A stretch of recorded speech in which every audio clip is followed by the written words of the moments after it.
सभी 18 मंडलों के मुख्य इंचार्जों तथा 75 जिलों के सभी जिलाध्यक्षों की ये इकट्ठा अति महत्वपूर्ण बैठक बुलाई है और आज की इस बैठक में प्रत्येक जिलावार व उसके अंतर्गत आने वाली सभी विधानसभा की सीटों की प्रदेश में अगले वर्ष के शुरू में होने वाले विधानसभा चुनाव की पार्टी की तैयारी को लेकर सभी जरूरी पहलुओं पर गहन समीक्षा की जाएगी, जिसके तहत सबसे पहले दिनांक 21 अक्टूबर से प्रदेश की प्रत्येक विधानसभा की सीट में पार्टी के सभी पोलिंग बूथों के पदाधिकारियों की चुनाव की तैयारी को लेकर चल रहे कैसे दूर करने के लिए अब इन्हें केवल 1 सप्ताह का ही समय दिया जाएगा। इस प्रकार से प्रदेश की सभी 403 विधानसभा की सीटों पर पार्टी की चुनावों की तैयारी को लेकर आज विस्तार से रिपोर्ट ली जाएगी। इसके साथ साथ चुनाव के दौरान पार्टी के सभी छोटे बड़े पदाधिकारियों व कार्यकर्ताओं को तथा पार्टी के उम्मीदवारों को भी किन किन खास बातों का ध्यान रखना है, तो उसके बारे में भी आज इनको जरूरी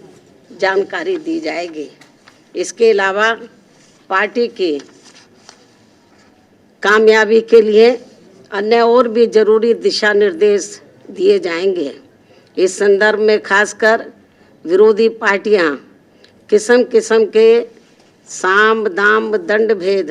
आदि हथकंडे इस्तेमाल करके जो ये अपने अपने पक्ष में हवा बनाने में लगे हैं, तो उससे भी इनको सचेत किया जाएगा और उनके जवाब व तोड़ में पार्टी के लोगों को अभी से ही चुनाव होने तक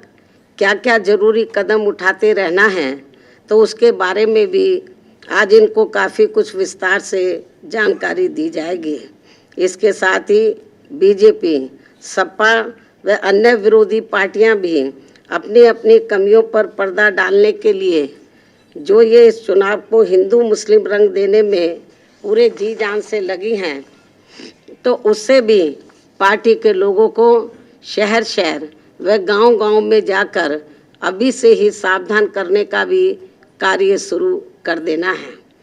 इसके बारे में भी आज की बैठक में इनको बताया जाएगा, जिसे फिर ये लोग अपने अपने क्षेत्र में जाकर बताएंगे। इसके अलावा यहाँ मैं ये भी कहना चाहूँगी कि प्रदेश में जो भी विरोधी पार्टी यहाँ सत्ता में आसीन रही है और भाजपा अभी भी सत्ता में आसीन है, तो इनकी सरकार की रही आम जन विरोधी नीतियों के बारे में बताने के साथ साथ बीएसपी सरकार की रही जनहितैषी नीतियों के बारे में भी पार्टी को प्रदेश की जनता को जरूर बताना है, ताकि यहाँ फिर से सन 2007 की तरह ही पुनः अपनी पूर्ण बहुमत की सर्वजन हिताय व सर्वजन सुखाय की नीतियों पर आधारित सरकार बन सके। वैसे इस मामले में आप लोगों को ये विदित है कि बीएसपी की चारों रही सरकारों ने प्रदेश में हर मामले में व हर स्तर पर यहाँ अन्याय, अपराध, भय व भ्रष्टाचार मुक्त तथा विकास युक्त वातावरण पैदा करने के साथ साथ विशेषकर कमजोर वर्गों, गरीबों, मजदूरों, बेरोजगारों, किसानों, छोटे व्यापारियों एवं अन्य मेहनतकश लोगों के हितों के लिए भी जो अनेकों ऐतिहासिक व अति महत्वपूर्ण कार्य किए हैं, तो उन्हें प्रदेश की जनता अभी तक भी भूली नहीं है, जिसे खास ध्यान में रखकर ही पार्टी के लोगों को इस चुनाव में वोट मांगना है, ये भी इनको बताया जाएगा। इसके साथ ही यहाँ मेरा ये भी कहना है कि यूपी की जनता ने आज़ादी के बाद यहाँ शुरू में काफ़ी लंबे समय तक कांग्रेस पार्टी व बाद में सपा, बीजेपी एवं बीएसपी आदि का भी शासनकाल देखा है, लेकिन इस मामले में प्रदेश की जनता अपनी पूरी ईमानदारी से ये बताए कि इन सभी पार्टियों के शासनकाल में से किस पार्टी का हर मामले में वह हर स्तर पर बेहतरीन शासनकाल रहा है। ये मैं मीडिया के माध्यम से प्रदेश की जनता से पूछना चाहती हूँ। तो फिर प्रदेश की आम जनता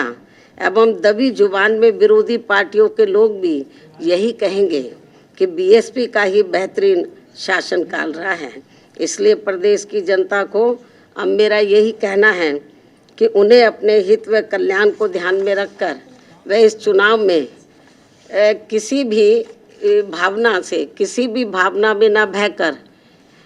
तथा इनके प्रलोभन भरे चुनावी घोषणा पत्रों आदि के भी बहकावे में न आकर बल्कि बीएसपी के ही रहे बेहतरीन शासनकाल को फिर से यहाँ सत्ता में वापस लाना है, जिसकी इस समय प्रदेश की जनता को काफ़ी सख्त ज़रूरत भी है। इसके अलावा बीजेपी का ये कहना कि इस बार चुनाव में बीजेपी 300 से ज़्यादा सीटें जीतने वाली है,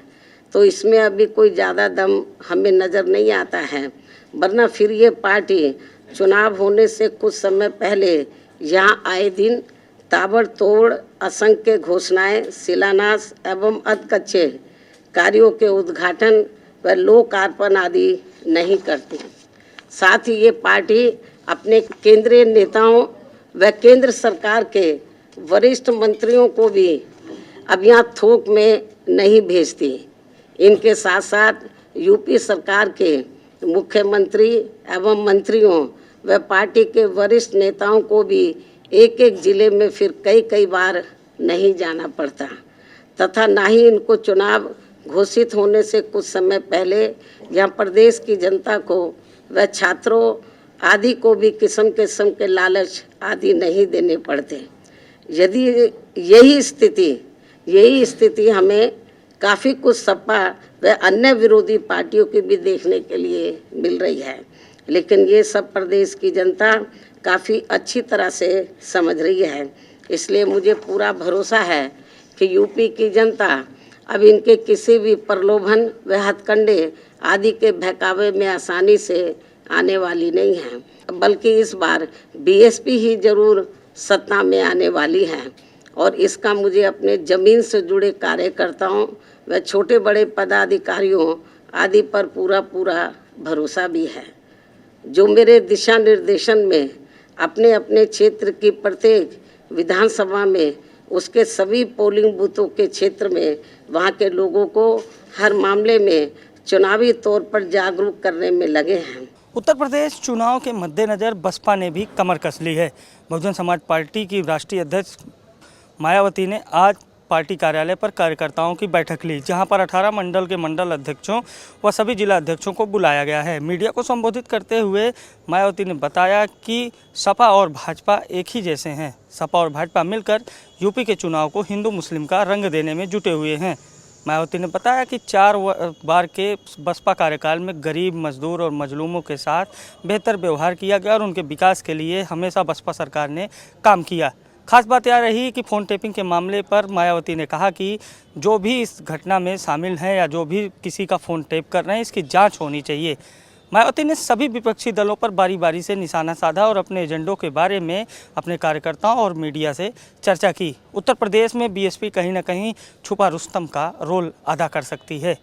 कैमरा पर्सन सूर्या के साथ अभिषेक शर्मा, द यूपी खबर, लखनऊ।